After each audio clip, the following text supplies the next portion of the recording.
This artifact is known as an ice tong. An ice tong's main job was in ice harvesting. And through that job, it gives us a wonderful window back in time to when ice harvesting was done, and as a byproduct, into refrigeration, as they are very deeply connected. To understand how ice harvesting was done by proxy, how the history of refrigeration was made, one first must understand the tools used in ice harvesting. The main one were, of course, the saws. These saws had to be super long because they had to cut through anywhere from 15, 20 inches of ice. So they had to be long and sharp to be able to make sure they could do that. Now, later on, they were replaced by power saws and by other mechanical saws, and that was in line with the time of technology. However, for the most of ice harvesting history, it was used by hand saws. Next were ice plows. Ice plows were used to make indents in the ice so that ice blocks could be chopped out easier and usually with less of a mess and chance of breaking. Now, later on, they were pulled by horses, but early on, they were used just by hand. After that were chisels. Chisels weren't as commonly used, but they were sometimes used instead of saws to cut the ice into long sheets so they could then be cut by the saws. They came in many sizes, but usually the ends were spiked on them. And one of the last tools were pike poles. Pike poles were long poles with hooks on the end. These were used to draw the ice to the side so that it could be put back on land and then be transported. These ranged anywhere from like 10 feet to the size of a pike. So these were usually long and required a lot of arm strength to be able to use effectively. To understand the history of refrigeration, one first must understand the history of ice harvesting.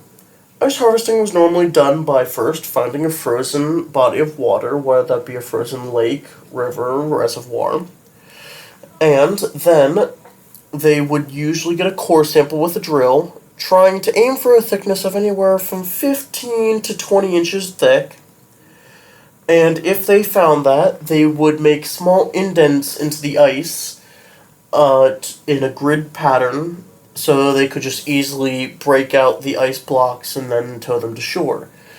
Now, early on, the cutting of the ice was done by hand saws and human hands. Later on, an ice plow was invented, and then later on, a special method for horses and other pack animals to draw the ice plow was invented. And these were used for many years to cut out giant ice blocks that were usually 22 inches square and weighed anywhere from 200 to 300 pounds each.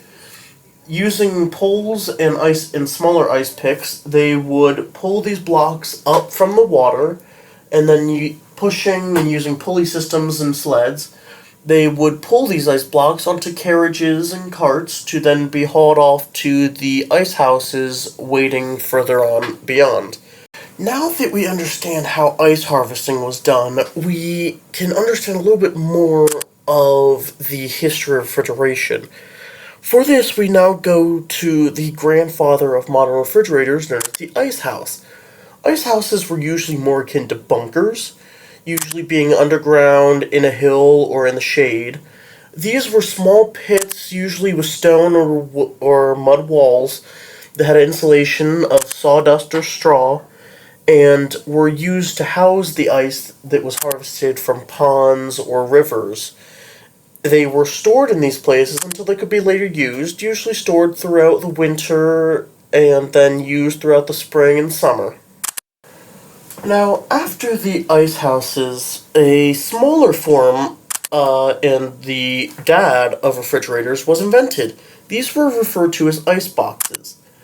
Ice boxes were wooden or metal and had a small compartment in the top where small blocks of ice, usually a few inches wide and not that tall, would sit, and the cold air from them would flow down onto the food and preservatives, making it an early refrigerator. However, these ice boxes did have the problem of their doors were more similar to cabinets for the most part, making it so they did not trap in the cold very well.